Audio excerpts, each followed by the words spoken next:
All right, Cheryl, this is, like you said, this is destruction. This is Chris Holcomb. We are live. This is kind of an unconventional, it might not be the live shot that we have here, but we have just gotten into an area where we can broadcast these pictures live to you. We are now just to the north of the Panama City Mall. That's as far north as we had to go before we could get a signal, before we could get to you. And folks, let me tell you, there is destruction now in the Panama City area with trees down, power outages, lines down. The hotel that we were supposed to stay in tonight is uninhabitable.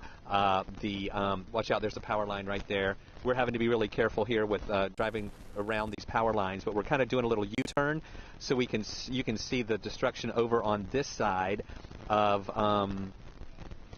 the destruction that we have here and all of the damage of the furniture store, the Bay Guns and Gear store damage. As I mentioned, we passed the mall there, the Panama City Mall, where the parking lot was flooded and there was destruction there at the mall too.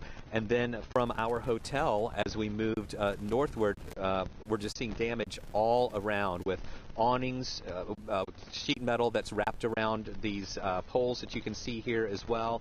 And this is a major storm that came through. Now, Christy Etheridge is operating our camera right now. Stephen Boise is driving the vehicle. Christy, if you can point around, I want to show our windshield. This windshield break happened at our hotel. Some debris or whatever hit the windshield at our hotel where we were staying during our live shots. It is safe to drive. We're going very slow and not going too fast here, but this is what we are encountering here just from being at our hotel. We'll come back around and you can see these trees that are over on the side as well. We had these very strong winds in a situation where we were reporting live for a while. Everything was going great, and then we got those really strong winds. We lost our ability to broadcast live to you, but even if we did have an ability to broadcast live, we had to run for cover and take cover in the hotel. We had to stand and hold the door closed because the wind was trying to rip the door open.